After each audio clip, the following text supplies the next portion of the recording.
चलो शुरू करते हैं और रिकॉर्डिंग डाल देते हैं। दे तो कहेंगे गुरुजी आपने रिकॉर्डिंग नहीं डाला आज भी।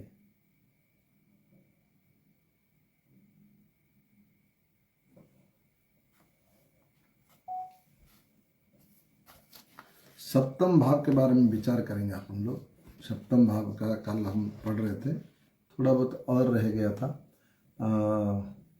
हम सप्तम भाव के एक पॉजिटिव पॉइंट में पहुंच गए थे, ठीक है ना, कि सप्तम भाव होता क्या है। आज हम सप्तम भाव में शुभ राशि अथवा शुभ ग्रह से दुष्ट होने से क्या फल देता है। कोई भी कुंडली में सप्तम भाव में शुभ राशि अथवा शुभ ग्रह का संबंध हो तो आप समझो कि सप्तम भाव बहुत अच्छा फल मिलेगा, ठीक है ना। लेकिन शुक्र अगर सप्तम भाव में हो तो थोड़ा बहुत इसको बुरा कहा गया, क्योंकि शुक्र भाव को जो है फल वृद्धि कर देगा बहुत जल्दी से। तो सप्तम भाव में शुभ राशि शुभ ग्रह से दृष्ट युक्त हो तो भाव को शुभ होता है। पाप राशि पाप दृष्ट होने से थोड़ा सा अशुभ फल होता है, ठीक है ना।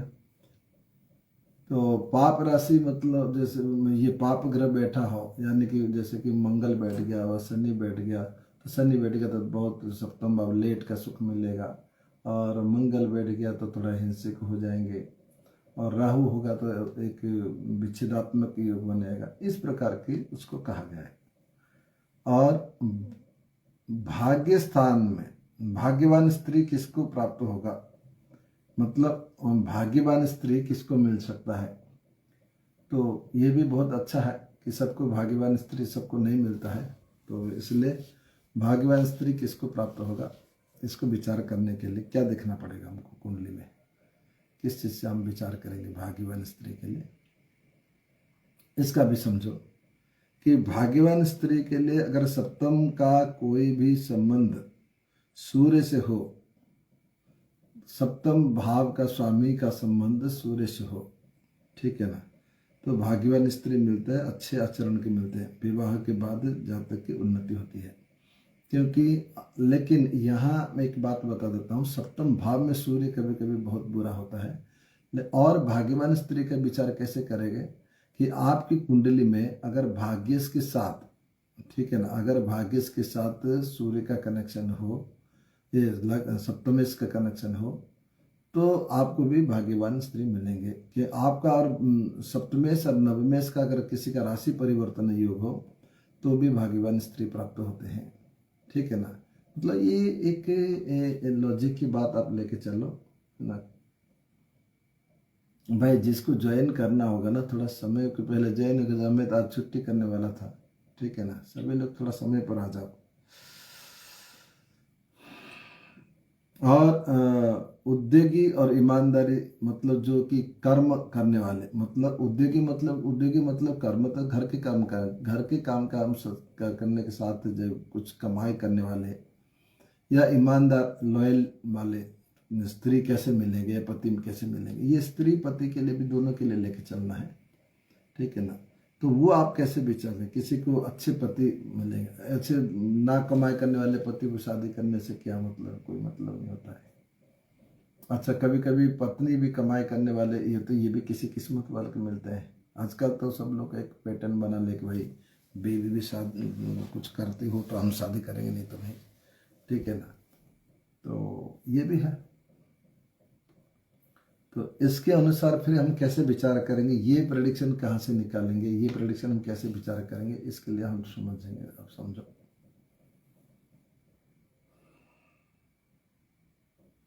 विवाह में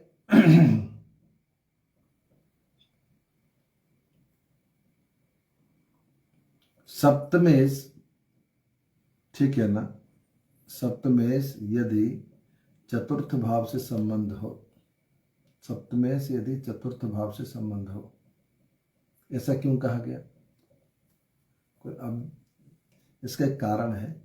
सप्तम स्थान से दसम स्थान पत्नी का कर्म का कैरियर का विचार करोगे।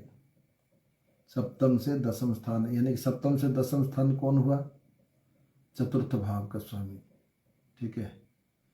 तो सप्तमेश यदि चतुर्थ भाव के साथ संबंध हो अथवा किसी कुंडली में ठीक है ना, सप्तमेश यदि तृतीय भाव से संबंधित हो तो ये भी है। तो किसी भी पुरुष की कुंडली लो, चाहे स्त्री की कुंडली में हो, अगर वो चतुर्थेश मान लीजिए या तृतीय बहुत अच्छा हो, ठीक है, तो बहुत कमाई करने वाले उससे शादी होगी, मतलब उसको अच्छे कमाई करने वाले से शादी हो सकती है। वो व्यक्ति, उसकी पत्नी जो है कुछ ना कुछ कमाई करेंगी। विवाह में देर देखना हो तो सप्तम भाव का कोई भी संबंध अगर शनि से हो, ठीक है ना, अगर सप्तम भाव का स्वामी, जय गुरुदेव, सप्तम भाव का स्वामी यदि शनि से संबंध होता है, या सप्तम भाव पर शनि का योग बनता है, या सप्तमेश शनि के साथ युक्त होता है, या सूर्य से सप्तम भाव में शनि बैठ जाए, या सूर्य शनि का एक दृष्टि हो आपस में सप्तम भाव का, तो भी विवाह का विलंब का कारण होता है। तो बहुत सारे, अभी हम यहाँ छोटे छोटे बात को लेके चलेंगे क्योंकि हमें सारे भाव को लेना है। तो ये भी एक कारण है विवाह देर से होने का। परंतु उनकी अगर विवाह देर से होने के बाद भी क्या, हाँ, एकता में छतरपुर से हूँ, और कोई पूछ रहा है, तो अगर किसी की मान लीजिए देर से शादी हो रही है, क्या वो कमाई करने वाले होंगे, ये भी प्रश्न अगर कोई करता है। तो एक तो ये देखना है कि सप्तम भाव से शनि का संबंध होना, और साथ में यदि उसकी चतुर्थ भाव से संबंध भी हो रहा है तो भी उसमें कमाई करने का भी योग बनेगा, ठीक है ना। बुद्धिमान बुद्धिमती मतलब जो कि एक ये कहता ना कि बढ़िया तरीका से जो काम को निपटा दे, घर को सजा दे, तो बुद्धिमान बुद्धिमती कहते हैं। हाँ, एकता में समझ गया। तो बुद्धिमान बुद्धिमती व्यक्ति जो है वो उससे मतलब उसके पार्टनर ऐसे बुद्धिमान या बुद्धिमती कैसे होगी, मतलब आप एक कोई प्रश्न भी कर सकते हैं, कोई प्रश्न ये भी करता है कि सर हम जिससे शादी करेंगे क्या वो इंटेलिजेंट होगी या बुद्धिमती होगी या नहीं। तो इसको कैसे देखेंगे, सप्तम का कोई भी संबंध अगर बुध से हो, सप्तम भाव, सप्तमे सप्तम भाव का कारक अगर बुध से संबंध हो, तो उसको आप समझो कि आपकी जो पत्नी होगी या आपके जो पति होंगे बहुत अच्छे टैलेंटेड होंगे, बुद्धिमान होंगे या बुद्धिमती होगी, ठीक है ना। तो इस प्रकार से स्त्री के द्वारा सुख मिलेगा या नहीं, एक प्रश्न और उठता है। कोई ने पूछा कि मुझे स्त्री के द्वारा कोई सुख मिलेगा या नहीं। देखो, विवाह के बाद जो भी उन्नति है वो सप्तम भाव का कोई संबंध गुरु से हो अथवा दसम भाव से संबंधित हो। जैसे कि दसम भाव का संबंध विवाह के मतलब सप्तमेश गुरु के साथ हो, अथवा सुख का कारक भी कौन है, सुख का कारक शुक्र भी है, ठीक है ना, सुख का, क्योंकि चतुर्थ भाव का कारक भी है। तो दशमेश के साथ संबंध हो अथवा गुरु अथवा शुक्र के साथ संबंध हो, ठीक है ना, तो उसका वैवाहिक सुख बहुत अच्छा रहता है। क्योंकि अगर कुंडली में दसम भाव का स्वामी भी एक विवाह का सुख स्थान देखा जाता है। जैसे आपकी कुंडली में मान लीजिएगा कि आपकी कुंडली में क्या नाम है, चतुर्थ भाव सुख स्थान है, तो आप वहां से भी जाओ। कहां से बता, कहां से जाओगे कि आप अपने स्थान से जो जैसे सुख स्थान मानते हो, तो सप्तम भाव से भी जो चौथा स्थान है वो भी सप्तम पार्टनर का सुख है, ठीक है ना। और सुख का कारक कौन हो गया, शुक्र। फिर शुक्र को लेना है, शुक्र को देखो, शुक्र उसकी कुंडली में कैसी है ना। शुक्र बहुत कठिन में तो नहीं है। एक सेकंड रुको, इसको थोड़ा सा और कर देते हैं।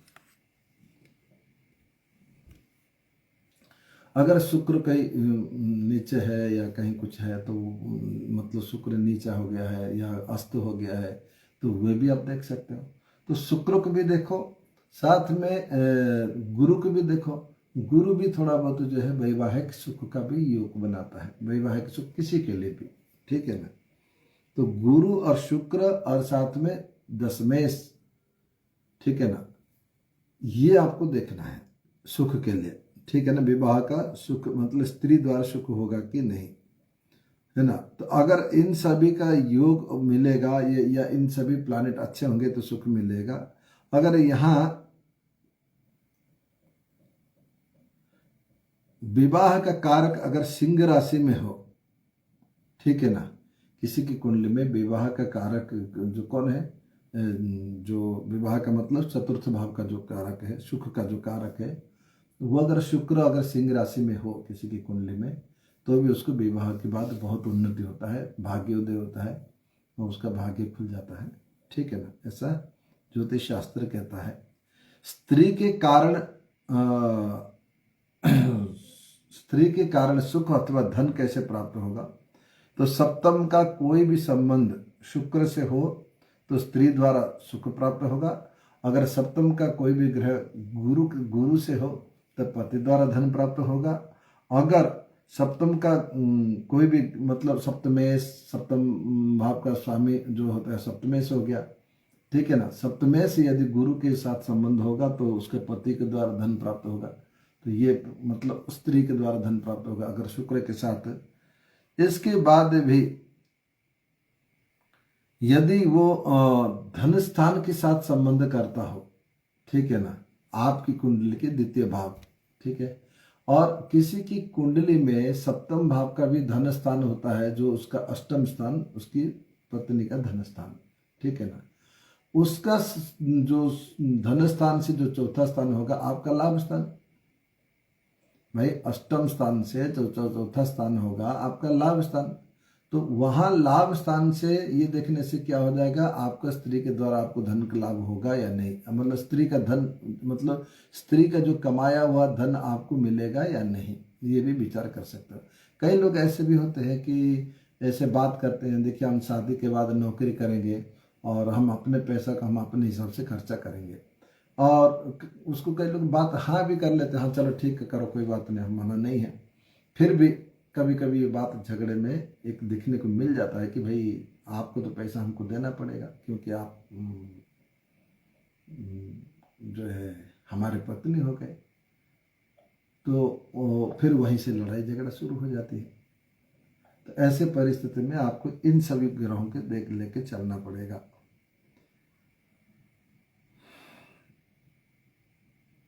दो तीन अवसर चुकने पर विवाह, मतलब 2 या 3 मतलब शादी टूटना या ब्रेकअप होना, उसके बाद विवाह होगा, ये कैसे देखोगे। और आज के दिन में पाराशर जी नहीं है, देखो कुछ प्रश्न कर सकते थे। 2 या 3 का अवसर टूटने के बाद विवाह होता है, तो वो कैसे आप विचार करोगे। देखो सप्तम भाव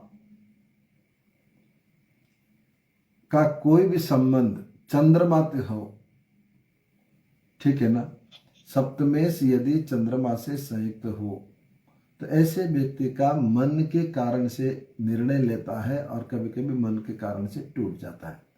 एक बात, पंचमेश पर अगर पंचमेश पर कभी भी केतु का संबंध हो तो उसका पसंदीदा में ब्रेकअप आता है। अगर पंचम भाव पर केतु का संबंध हो या केतु का दृष्टि हो तो भी होता है। अगर पंचम भाव पर राहु की दृष्टि हो, ठीक है ना, पंचम भाव पर राहु की दृष्टि हो और पंचमेश भी राहु से दृष्टि हो, ऐसा होता है कि आप कहोगे पंचम मेष भी राहु की दृष्टि है और पंचम भाव से भी राहु, तो ऐसे व्यक्ति की जगह पर आप कह सकते कि आप कम से कम 2 रिलेशन आपका टूटा होगा। जितनी पंचम भाव का पीड़ित होगा, इसके साथ साथ अगर शादी की बात पक्की हो जाती है, शादी तय हो जाती है फिर टूट जाती है, वहां आपको चंद्र को ऐड करना है, क्योंकि चंद्र जो है निर्णय तो ले लेता है लेकिन बाद में तोड़ देता है। और चंद्रमा का सप्तम भाव से संबंध होने से उस समय का कभी कभी आप कुंडली में ये सप्तम भाव तो देख लिया, ये चीज नहीं मिला कि अभी गोचर में चल रहा है, जैसे मान लीजिए अभी गोचर में चल रहा है, तो आप कहोगे अभी कहीं बात चल रही है जहाँ आपकी वो हाँ ना में अटकी हुई है। जैसे कि किसी की कुंडली में आपको देखते हुए आज की प्रश्न कुंडली बना लिया कि वो उसने प्रश्न पूछा कि क्या हमारे अभी शादी का देखिए क्या शादी होगी है कब होगी, इससे प्रश्न कुंडली से आप देख रहे हो, या अथवा उसने प्रश्न कुंडली कि हमारे शादी कब तक हो पाएगी, ठीक है ना, अभी एक महीने के अंदर में कोई बात हो पाएगी क्या। तो आपको ये ऐसे प्रश्न का आंसर कैसे दोगे। तो ऐसे प्रश्न का आंसर आपको देना पड़ेगा कि अगर प्रश्न कुंडली में चंद्रमा सप्तम से रिलेटेड कर रहा है तो आप कहोगे लेकिन बात तो अभी चल रही है लेकिन कंफर्म नहीं हो रहा है, मतलब वो डिसाइड नहीं कर पा रहे कि शादी कहाँ करेंगे। ठीक है सर, एक क्वेश्चन था। पूछो। जैसे मकर लग्न की कुंडली में कर्क राशि सप्तम में आई, ठीक है, तो वहां फिर चंद्रमा पीड़ित होगा कि कैसा? चंद्रमा सप्तम भाव में हो, अच्छा, यानी वो बैठा भी वही हो, चाहे राशि कोई भी हो, बट बैठा सप्तम में हो तो की बात है। ठीक है। ओके, ठीक। चंद्रमा का संबंध सप्तम से हो या सप्तमेश के साथ बैठा हो कहीं भी, ठीक है ना, सप्तम भाव से संबंध होना चाहिए। संबंध की बात आ रही है, संबंध कितने, युक्ति संबंध, दृष्टि संबंध, है ना, तो स्थान संबंध, ये सब होता है। स्त्री स्वेच्छाचारी होगी या नहीं, स्त्री स्वेच्छाचारी, स्वेच्छाचारी किसको कहते हैं, अपने मन से काम करने वाले, अपनी इच्छा से जीवन जीने वाले। तो अपनी इच्छा से काम करने वाले, इसमें किसका आप लोगे प्रश्न भाई, स्त्री अपनी इच्छा से काम करने वाले अगर होगी या नहीं, तो मतलब क्या हुआ इसमें पूछने का, इसका क्वेश्चन का आंसर आप क्वेश्चन कैसे निकालोगे, पहले तो क्वेश्चन को समझो। स्त्री अपनी इच्छा से स्वेच्छाचारी होगी या नहीं, मतलब वो जो प्रश्न करता है वो पूछ रहा है कि मेरे जो स्त्री होगी, मेरे जो पार्टनर होगी, मेरे इच्छा के अनुसार चलने वाली होगी या नहीं। ठीक है भाई, वो अपनी इच्छा से चलना मतलब क्या हो गया, उससे कोई मतलब नहीं रहा, ठीक है ना। तो स्व इच्छा मतलब मेरा जो निजी इच्छा में चलने वाले, ठीक है। तो ऐसे स्त्री स्वेच्छाचारी का सप्तम का कोई भी संबंध मंगल से हो, ठीक है ना, स्त्री स्वयं की इच्छा से चल जाएगी, मंगल से अगर हो जाएगा। अगर सप्तम का संबंध सप्तम भाव के कारक के साथ हो तो प्रश्नकर्ता की इच्छा से चलने वाले होगी, ठीक है। सप्तम का संबंध मंगल में हो, मंगल के साथ हो, तो वो अपनी इच्छा से चलेगी और उसमें वो जीवन बर्बाद हो जाएगा। भाई कोई भी स्त्री अपनी इच्छा से हमेशा चलने वाले हो जाए तो फिर वैवाहिक जीवन में कोई मतलब नहीं रहेगा, फिर पति का कोई रोल नहीं है, ठीक है ना। और बहुत लोगों के साथ ऐसा होता है, पति की बात मान कर ही हाँ जी करके जिंदगी गुजार देते हैं, ठीक है ना। और ऐसे पत्नियों को भी मैं कहूंगा कि भाई आप इतना भी मत करो कि किसी को दबाव में रखो, आप नरक में जाओगे। ये बात सीधी बात है, देखो मेरे बात कड़वा लगेगा, क्योंकि अगर आप अपने पति को अपने वश में रखकर आप उनको मतलब एक मानसिकता में एक बंधन में बांध रहे हो, ठीक है ना, सिर्फ किस चीज के बंधन में, एक इस भोग सुख के कारण में, तो भी कहीं ना कहीं आप भी तो ब्लैकमेल कर रहे हो, तो इसका भी दंड मिलेगा। तो इसलिए आप स्त्री को एक नियम है, पत्नी का एक नियम है कि पत्नी का मतलब क्या है, पत्नी का संस्कृत में जानते क्या होता है, पत्नी का अर्थ है पत्ना त्रायते इति पत्नी, जो पत्नी को ना ले जाए पति को, वो है। इसका मतलब है कि पति को अपने माँ बाप से छुड़वा दो। ये कहां से पतन की ओर ले जाने वाला है बताओ। तो वो जो मंगल से संबंधित होंगे इस प्रकार के होंगे जो कि अपने इच्छा से अपने पति को नचाने वाले होंगे। और जो जिसकी पुरुष की कुंडली में अथवा जिसकी स्त्री की कुंडली में चाहे स्त्री की कुंडली में देख लो, स्त्री की कुंडली में भी वही शुक्र के हिसाब से चलने वाला, तो पुरुष के लिए शुक्र लेना है और स्त्री के लिए मंगल को लेना है। अगर पुरुष की कुंडली में शुक्र से संबंध हो जाए सप्तम भाव का स्वामी, तो फिर वो अनेक से संबंध अनेक से संबंध बनाने के कारण में वो अपनी स्त्री को भी प्रताड़ित करेगी। ठीक है ना। तो इस प्रकार से स्त्री का सुख का विचार करना है कि स्त्री स्वेच्छाचारी होगी या नहीं। अगर स्त्री मंगल से संबंधित होगा फिर स्वेच्छाचारी, मतलब अपनी इच्छा से चलेगी। अगर स्त्री का किसी की कुंडली में सप्तमेश अगर पति का कारक के साथ होगा, गुरु के साथ, तो फिर वो पति की इच्छा के अनुसार चलने वाले होते हैं। ठीक है। स्त्री के कारण में दुख अथवा झगड़ा मिलता कैसे?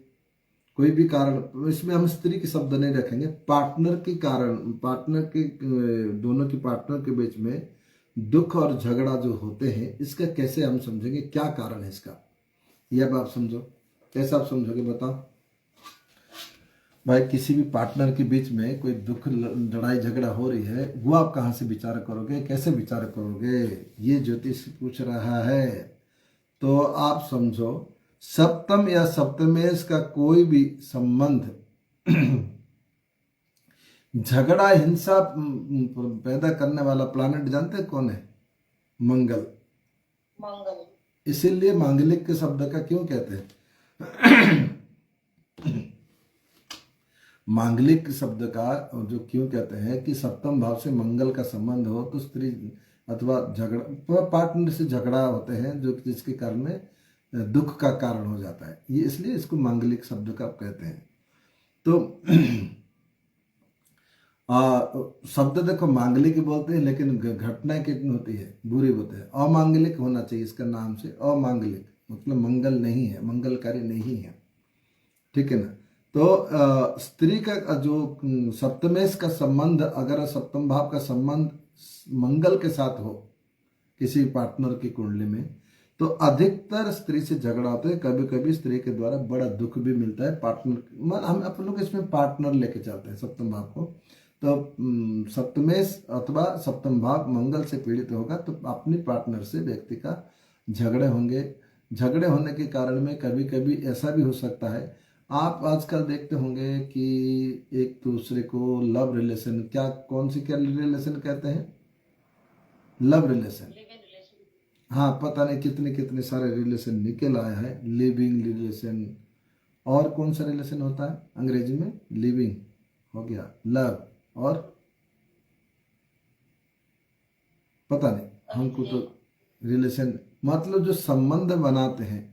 अब संबंध बनाते समय आजकल का संबंध बहुत बुरा हो गया है। जैसे कि एक दूसरे को संबंध बनाते हैं और सीधे भोग की इच्छा करने के कारण में इनके जीवन में भी बहुत बड़ी दुर्घटना हो जाती है। भोग की इच्छा पूर्ति हो गया, फिर इसके बाद तुम्हें में, ये तो निश्चित है भाई। किसी के साथ भोग की एक बात है ना कि मान लीजिएगा आपके घर में कोई व्यक्ति आया कुछ लेने के लिए, उदाहरण दे रहा हूँ, ठीक है ना।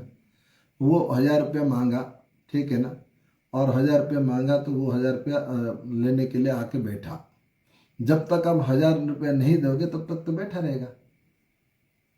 और जैसे 1000 रुपया मिलेगा, थोड़ी देर बैठने का, अच्छा मैं चलता हूँ, मैं बहुत काम है।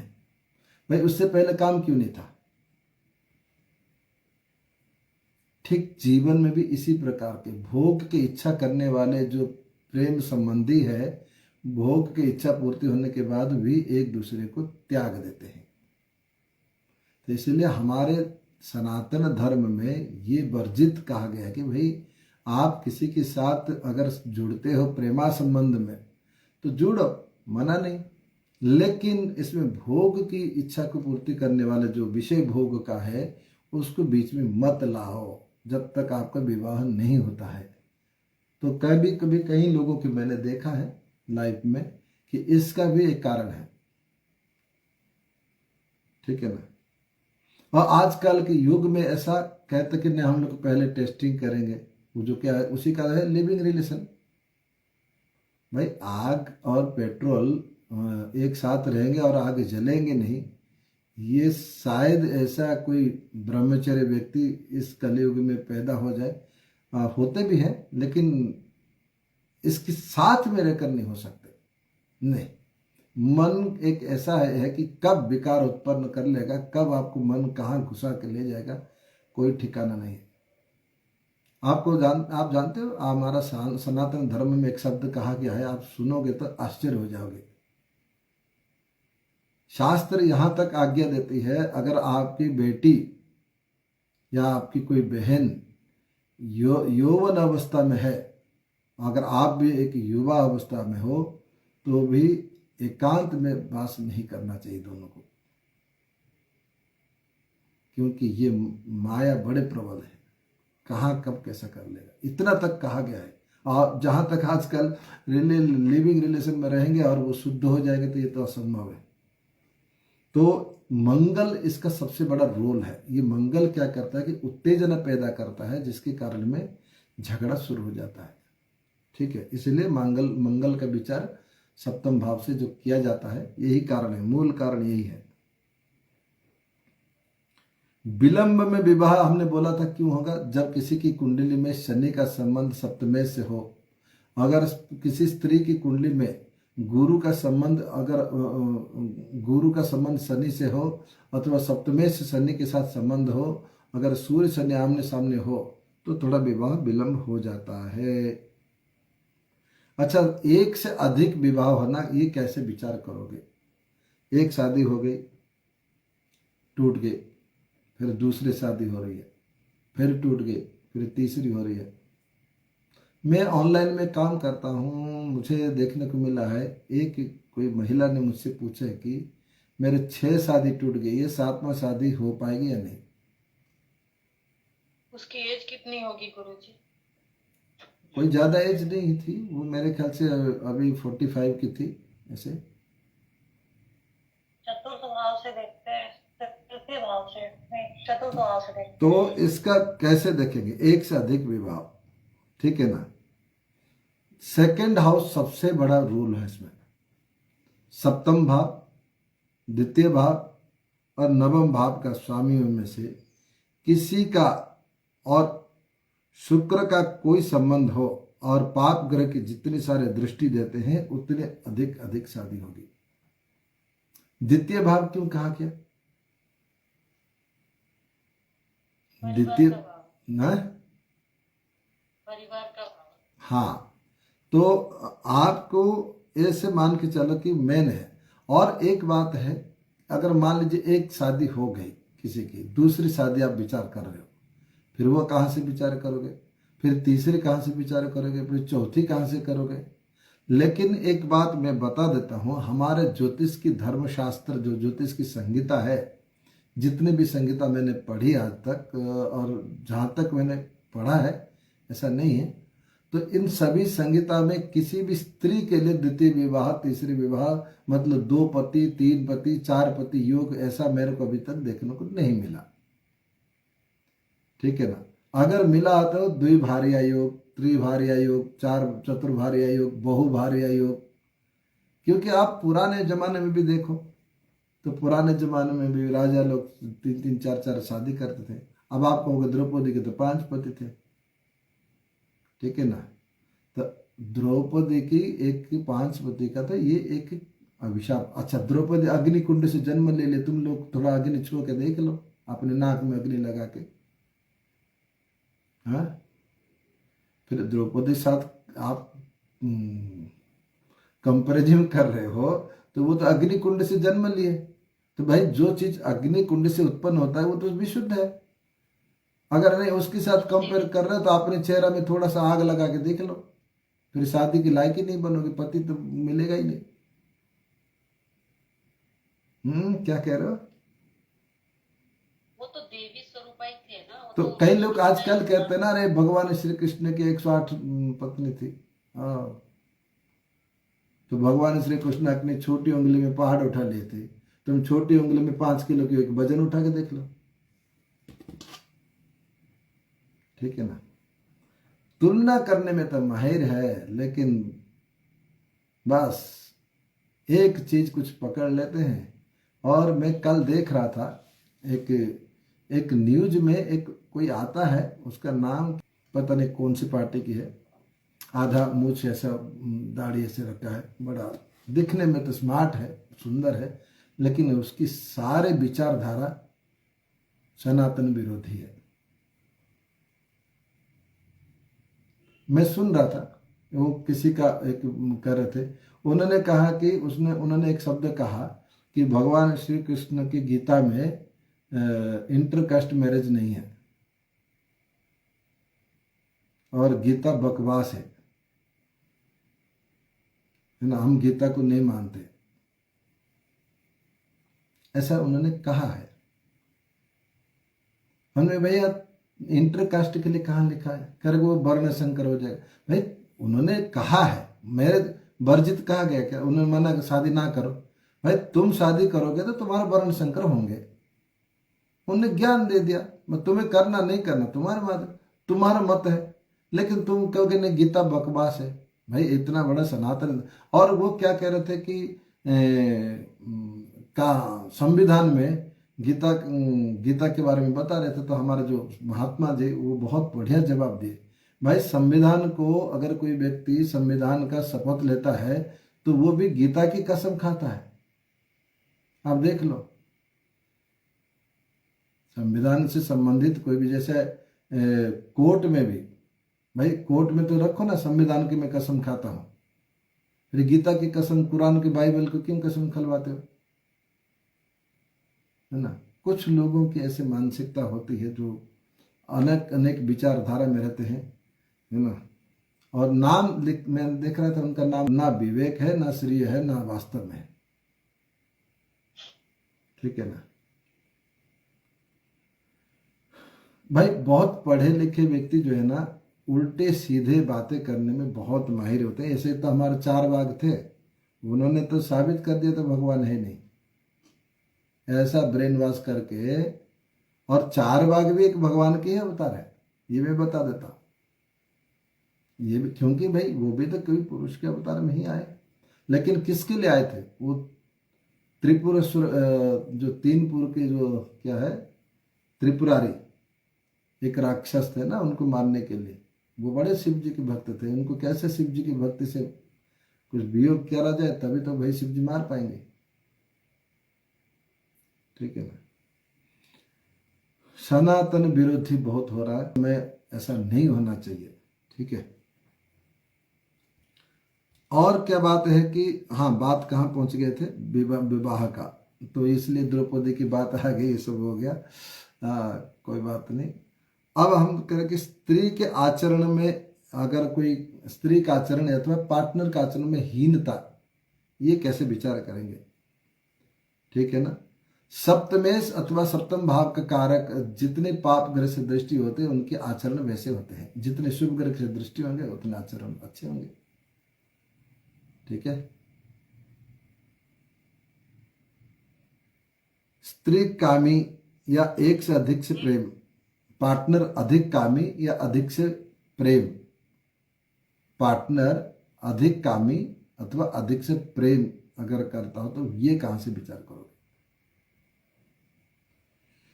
देखो शुक्र और मंगल का युक्ति एक तरफ से प्रेम युग बनाता है, ठीक है ना। अगर शुक्र और मंगल की युक्ति एक तरफ से प्रेम युग बनाता है, और यदि शुक्र और मंगल का संबंध पाप ग्रह से युक्ति हो जाएगा तो अधिक संबंध बनाने का योग बनेगा। अगर शुक्र और मंगल शुभ ग्रह से संबंध होगा तो अधिक शुभत्व रहेगी, मतलब उनकी जो प्रेम है अटूट रहेंगे। शुक्र और मंगल किसी कुंडली में हो तो आप ये कह सकते हो कि आपका कहीं ना कहीं किसी से अटूट प्रेम है। वो जिस भाव से रिलेटेड करेगा उस भाव से संबंधित, भाई तृतीय भाव में होगा तो आप अपने भाई को बहुत ज्यादा प्रेम करते हो, जिस भाव से पत्नी। अब जिसकी कुंडली में शुक्र मंगल भी है तो कारक शुक्र रिलेशन का कारक है, मंगल जो है उसके भोग का कारक, मतलब शुक्र भोग का कारक है और ये उत्तेजना का कारक है। इसके कारण में भी शुक्र मंगल के भी एक रिलेशन को माना जाता है। लेकिन इसमें पाप ग्रह की जितना दृष्टि हो जाएगा वो व्यक्ति उतना ही एक्स्ट्रा मैरिटल संबंध बनाएगा। ठीक है ना।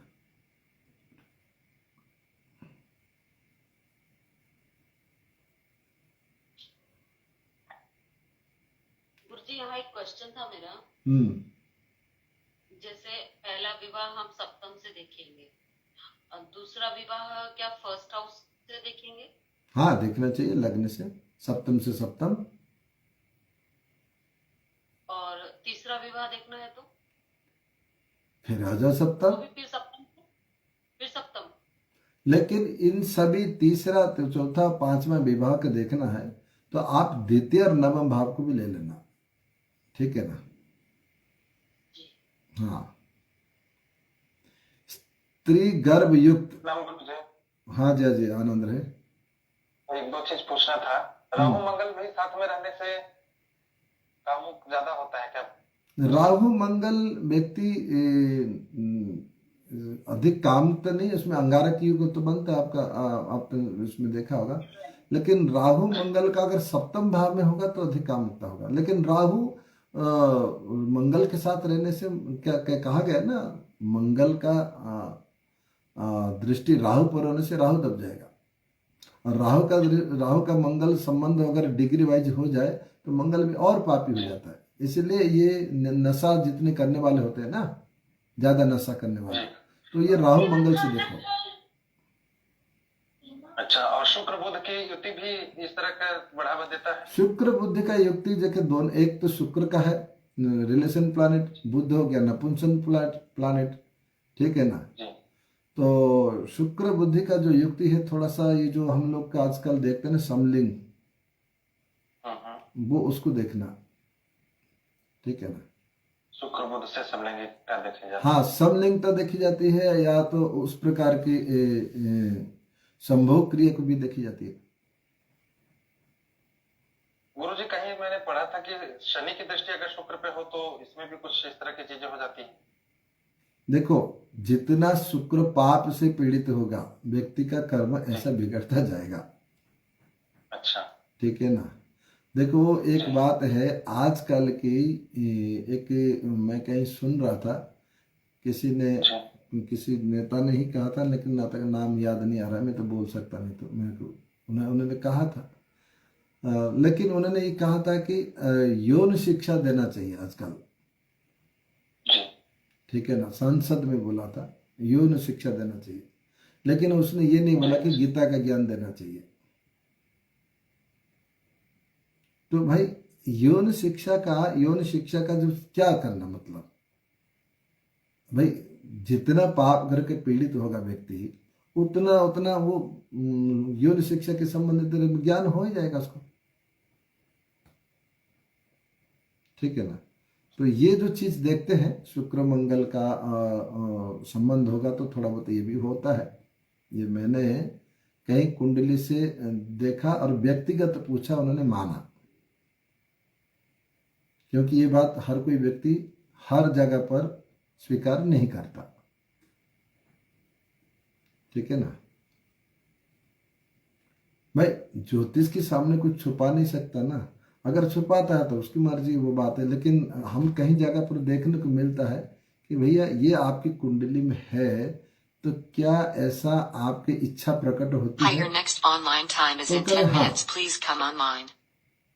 Hi, your next online time is in 10 minutes. Please come online. एक और क्वेश्चन है। बहुत सारे क्लाइंट मेरे ऐसे आते हैं जिससे मैं मतलब बहुत सारे लोग ऐसे हैं जो जिनके अपने ही खुद के रिश्तेदारों के साथ भी फिजिकल रिलेशनशिप रहता है, तो वो किस घर से देखते हैं?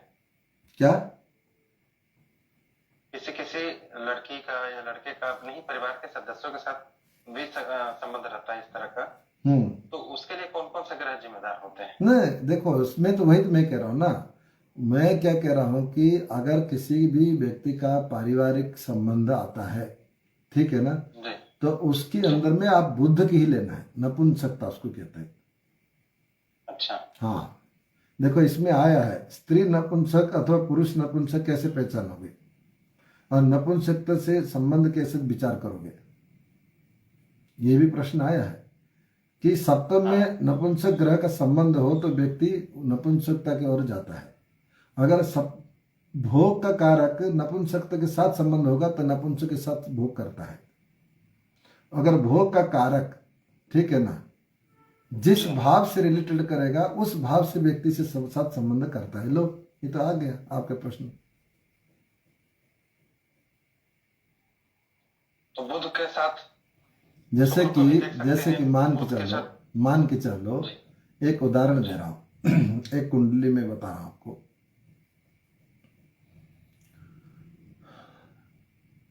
पंचम भाव का संबंध, ठीक है ना, जी जी शुक्र से हो। जी पंचम भाव का संबंध शुक्र से हो जी और लग्नेश भी शुक्र से संबंध हो। अच्छा, स्वयं लग्नेश शुक्र हो तो पंचम भाव क्या कहलाता है? परिवार का जो संबंध बनाने वाली बात बता रहा हूं अधिकतर। जी जैसे कि भाभी जी भाभी भी लेते हो ना पंचम भाव से। बड़े भाई की सिस्टर, हाँ बड़े भाई की बड़े भाई की पत्नी। पत्नी, अच्छा, ठीक है ना। जी जी सर। तो वो भी आप इसमें विचार कर सकते हो। एक दो क्लाइंट ऐसे भी आए हैं जिनका आपने है इस दुनिया में सब देखने को मिलता है हम लोग को, है ना। ये बात ज्योतिष ही बताएगा कि दुनिया कितना साफ है, ठीक है ना। जी जी बाकी जितने आजकल त्रिकालदर्शी लिखते हैं उनके भी उनके पास भी खबर नहीं पहुंचेगा जितना अपन लोग के पास खबर आता है, क्योंकि हमारे पास अपन लोग के पास हर प्रकार के व्यक्ति आता है ना।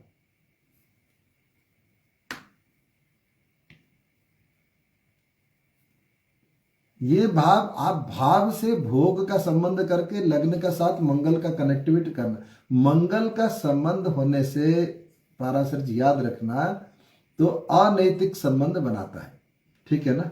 जी जी जो नैतिक के आधार से बाहर,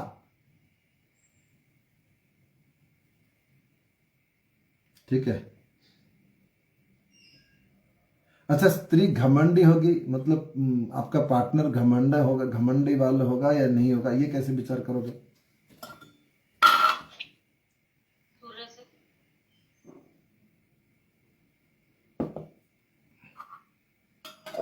सप्तम भाव में जितने ग्रह नीच राशि का हो जाए, ठीक है ना, और चंद्र गुरु इनकी जो राशि सप्तम में हो और शुक्र मंगल की उसमें दृष्टि हो जाए तो वो घमंडी होते हैं। चंद्र अथवा गुरु की राशि सप्तम भाव आ रहा हो और सप्तम भाव में कोई नीच ग्रह बैठ जाए, उस पर शुक्र मंगल की दृष्टि हो जाए तो भी पार्टनर बहुत घमंडी होते हैं।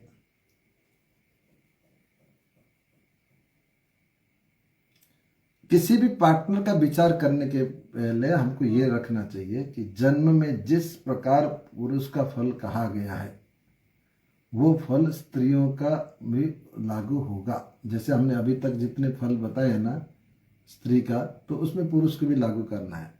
स्त्री के सप्तम में उसके पति के विचार करना है और दूसरे भाव फल में पुरुष के स्थान में स्त्री का समझना चाहिए।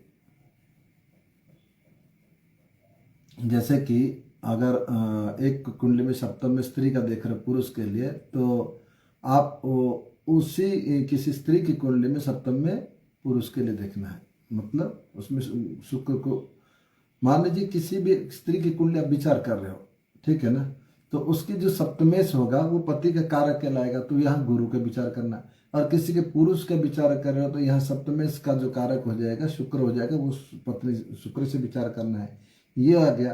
और सप्तम भाव को लेना ही है, लेकिन दूसरे भाव के फल में भी पुरुष के स्थान में भी स्त्री को समझना चाहिए, दूसरे भाव का भी विचार करना है कभी कभी, ये भी याद रखना। और स्त्रियों की जन्म कुंडली विशेष करके स्त्री जातक में दिया गया है। हम स्त्री जातक का बहुत अच्छा अध्याय है, ये कोई साधारण नहीं है। एक कहावत है पाराशर जी, शायद कुछ मेरे को ऐसे कहावत याद नहीं आ रहा है, स्त्री की माया आज भी कोई पहचान नहीं पाया। ठीक है ना। कोई वंदना हो तो बताना, वंदना क्या है वो कहावत?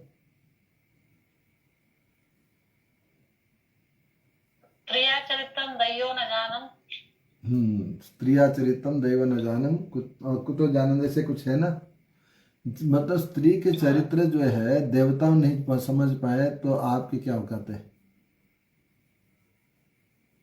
ठीक है ना।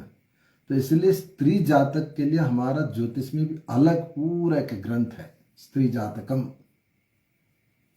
ठीक है ना। सप्तम भाव पूरा हो गया आज। जितने लोग जैन की अच्छी बात है, और मेरे बातों को किसी को बुरा लगा है तो मैं अभी भी कह देता हूँ कि उसको बुरा नहीं मानना। ठीक है ना। और कहीं कहीं लोग ऐसे मिल जाते हैं न्यूज में तो थोड़ा दुख लगता है। अच्छे प्लेटफॉर्म में कहीं कहीं ऐसी बात होती है। कुछ लोग ज्ञान को अपनी तरीका से लेकर बहस में खड़े हो जाते हैं, और उनको समझाने में बड़ा कठिन होता है, वो समझने का है ही नहीं। आप लोग ने देखा होगा ऐसे होता है।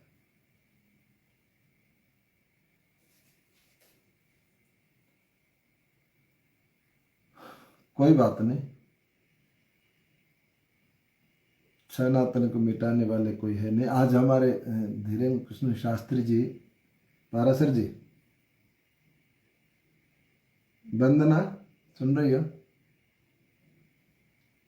धीरेन्द्र कृष्ण शास्त्री आज से हमारे हिंदू एकता पद यात्रा निकाल रहे हैं। हमारे बहुत बहुत शुभकामनाएं, बहुत बहुत शुभकामनाएं उनको। और हमें उनकी इस मुहिम में, मतलब तन से नहीं है लेकिन मन से है। हम तन से इसलिए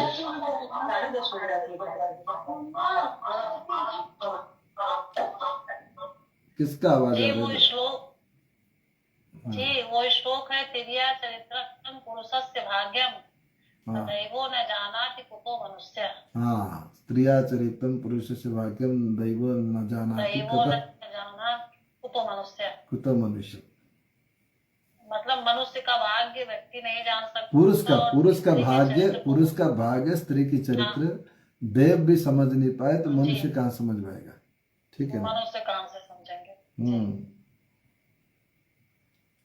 तो वही है। आप हमारे आज कक्षा की तरफ से हम हमारे हिंदू धर्म की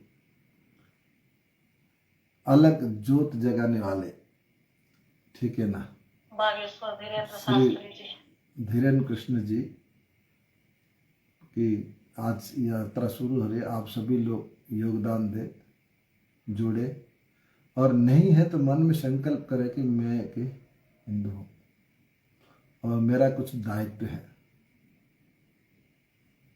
ठीक है ना। मन में संकल्प नहीं, करें। वो राष्ट्र का कार्य कर रहे हैं, इसलिए उनके साथ सभी लोग जुड़े हैं जितने सनातनी हैं। देखो, हिंदुओं को रक्षा करने के लिए हमारे गुरु गोविंद सिंह जी भी आए थे। उनका जन्म ही हिंदू के लिए हुआ था। ठीक है ना।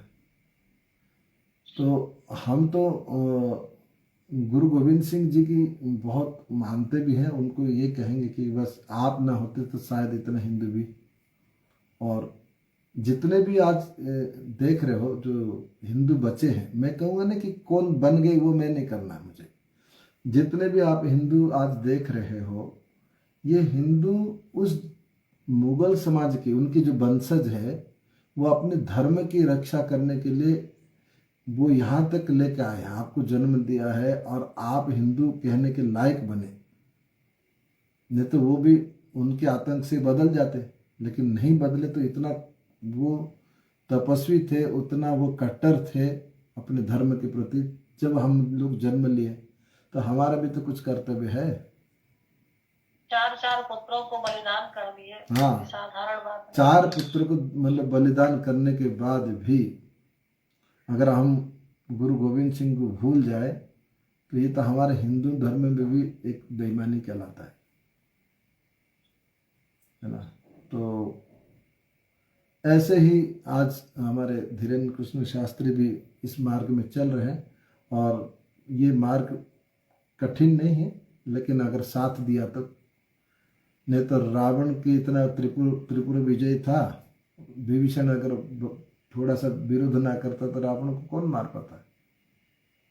तो विभीषण कोई ऐसा स्थिति में रावण की, मैं ना धीरेन्द्र कृष्ण रावण कह रहा हूँ, ना किसी मैं आपको विभीषण बोल रहा हूँ, नहीं, मतलब एक दृष्टांत है। तो घर का भेदी लंका ढाई जो शब्द है ना, तो अगर उनको आप साथ नहीं दे रहे हो तो आप उनके साथ कोई ऐसा भेद ना करो जो वो टूट ना जाए, मेरा ये कहना है। हिंदू एकता हो अच्छी बात है, हिंदुस्तान भी हो। देखो हिंदुस्तान तो कहते हैं और राष्ट्र बने ना बने, लेकिन आप एकता हो जाए तो राष्ट्र बन जाएगा। अगर आप एकत्रित हो जाएंगे तो राष्ट्र बन जाएगा। मधुमक्खी से आप देखो, मधुमक्खी की छाता को देखो तो उसको दिन में कोई कुछ नहीं कर पाता,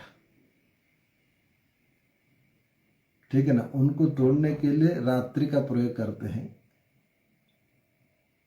तो अगर आप जगे रहेंगे तो फिर कोई नहीं कुछ कर पाएगा। अगर आप सो जाएंगे तो दिन में कुछ भी हो जाएगा। वो उनकी जगे रहेंगे तो बचे रहेंगे। देखो सामने कभी बांग्लादेश में वो हिंदू कभी ये नहीं सोचा होगा कि हमारे साथ ऐसा एक दिन आएगा। आज हम आंख बंद के सो जाएंगे तो हो सकता है हम देख नहीं पाएंगे, ये बात सही है कि क्योंकि हो सकता है आज 20 साल 50 साल के बाद क्या होगा, हम जिंदा रहे ना रहे, लेकिन ये सोचने वाली बात है, इसमें कोई डाउट नहीं।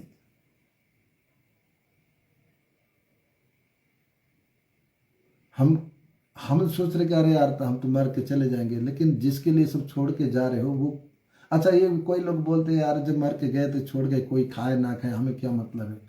तो ऐसे अगर आपकी पूर्वजों सोच लेते तो आप हिंदू कहने के लायक ही ना बनते, ये भी तो है। इसीलिए एक रहेंगे तो सेफ रहेंगे। किसी योगी ने कहा है कटेंगे तो बटेंगे। इसका मतलब ये नहीं कि काटना बैठना ये नहीं है, इसका मतलब ये हुआ मैं उस कटेंगे तो बटेंगे को आप लोग अर्थ क्या समझ रहे हो, मैं उसको उचित समझाऊं। अगर कोई भी देश भी एक साथ खड़ा रहेगा तो बाहर के लोग नहीं कर पाएंगे आक्रमण, ठीक है ना। अपने धर्म में एक साथ रहेंगे तो कोई अन्य धर्म की भी आक्रमण नहीं करेंगे। अपने परिवार में एक रहेंगे तो दूसरे कोई आपके पड़ोसी आपको हमला नहीं कर सकता, ठीक है ना। तो एकता, अगर आप दोनों के एक परिवार मैंने देखा है हमारे गांव में ही, 3 भाई थे लड़ रहे थे। पारा सर जी सुन रहे ना, एक कौन सुन रहे मेरे बात को, 3 भाई थे वो लड़ रहे थे। तो एक भाई को कोई परेशानी करता तो दूसरा भाई बड़ा हंस रहा था, हाँ बड़ा हंस रहा था, चलो इसको धुलाई हो गई आज, किसी दूसरे ने आके मारा। फिर उनकी कुछ पीढ़ियों के बाद, ठीक है ना, तो सेम घटना हुई। फिर उनके बच्चे हुए, तीनों बच्चे के ऊपर एक कई बाहर के बच्चे आके फिर उन्होंने सोचा कि चलो ये तीनों भाई तो अलग है, अब इनको भी पिटाई करके चले जाएंगे। तो कोई बाहर से फिर आया, ये हमारे गांव की घटना है। तो वो जैसे मानने आएगा, तो मानने जैसे आया, ये उनके जो बच्चे सब इकट्ठा होकर उसको खूब पीटे दिए, बहुत मारे। तो फिर वो मारने वाला कह रहे यार तुम लोग मुझे क्यों मार रहे हो, मैं तो इसको, तुम्हारा ये तो शत्रु है। भाई ये ऐसा नहीं चलेगा। भैंस आपस में लड़ते बहुत जरूर है, लेकिन उनकी टीम में कोई आक्रमण करे तो वो एक हो जाते हैं, ठीक है ना। तो ये तो मैंने सामने देखा एक जीव, मतलब एक घटना। तो इसी प्रकार अगर हम आपस में लड़ जाएंगे तो कोई भी हमको मार के चला जाएगा। चलो हिंदू एकता पद यात्रा की हमें और पुनः सभी लोग मन में पद यात्रा में शामिल हो जाए। अगर अगर व्यवस्था नहीं है, आपके पास बिजी है, तो मन में संकल्प रखो, यही सबसे बड़ी बात है। किसी को नीचा नहीं दिखाएंगे, लेकिन हम नीचे नहीं रहेंगे, बस। किसी को हम छोटा नहीं कहेंगे, है ना, लेकिन हम छोटे नहीं बनेंगे। किसी को हम हिंसा नहीं दिखाएंगे, है ना, लेकिन हम भी अहिंसा में नहीं रहेंगे। हमारे साथ भी अगर हिंसा के साथ करोगे तो हिंसा होगा, अहिंसा के साथ करोगे तो अहिंसा होगा। किसी को हम गरीब नहीं कहेंगे, लेकिन हम खुद गरीब नहीं रहेंगे, ये भी करना है। किसी को छोटे जात बोलेंगे नहीं, तुम छोटे जात का, तो ठीक है, कोई बात नहीं, ना बोलो, लेकिन हम छोटे भी नहीं होंगे। छोटे जात भी हमको कोई बोलेगा तो हमको भी बर्दाश्त नहीं होगा। तो ये भावना है, जात पात मिटाना है और उनकी बात को फिर डुबाना है। लेकिन शास्त्रीय धर्म में जो कहा गया उसको भी पालन करना चाहिए। हर हर महादेव। ठीक है,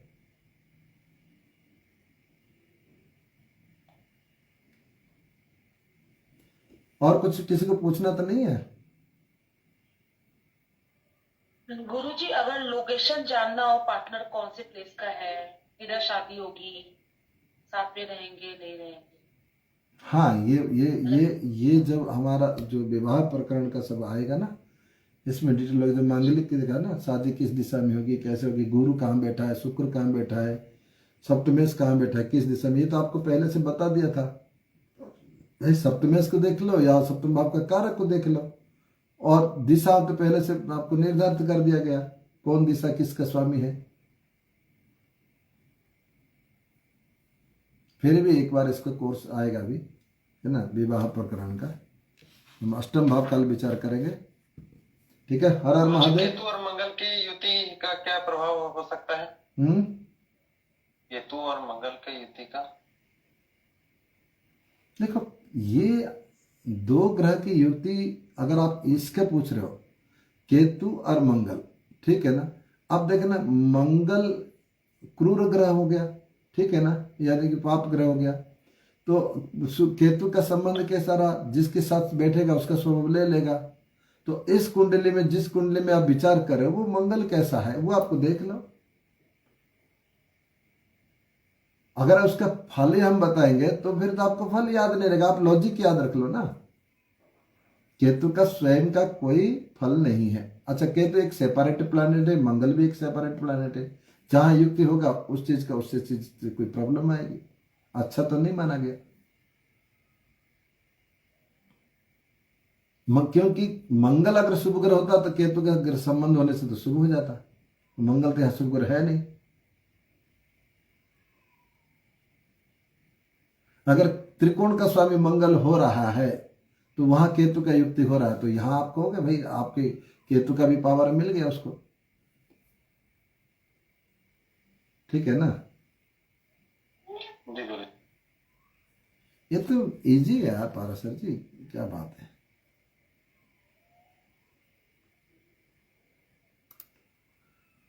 प्रतिभा के बिहार से क्वेश्चन पूछा। अच्छा, प्रतिभा नहीं पूछ रही थी क्या आज? टूट गया था गुरुजी। अच्छा, आज बहुत कम लोग आए। मेरे क्वेश्चन का आंसर नहीं देते हैं ना ये, इसीलिए। अच्छा, तो आप लिख दिया करो। हाँ, वही करूंगी गुरुजी। सही से मेरे क्वेश्चन का आंसर देते ही नहीं है।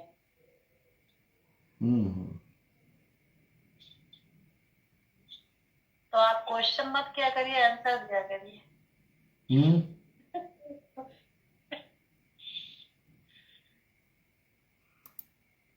नहीं नहीं, क्वेश्चन उनका वो बात अलग है। गुरु जी क्वेश्चन का आंसर बहुत अच्छे से दे सकते हैं। हाँ, आपके रहते मुझे जवाब देने की जरूरत ही नहीं है, मैं क्या जवाब दे पाऊंगा, इसलिए मैं नहीं देता हूँ। आपके बिना जान लीजिए कि ये क्लास ही सुना रहता है पराशर जी। अभी तो गुड़गांव से आया, थका है तो नहीं कर पाया।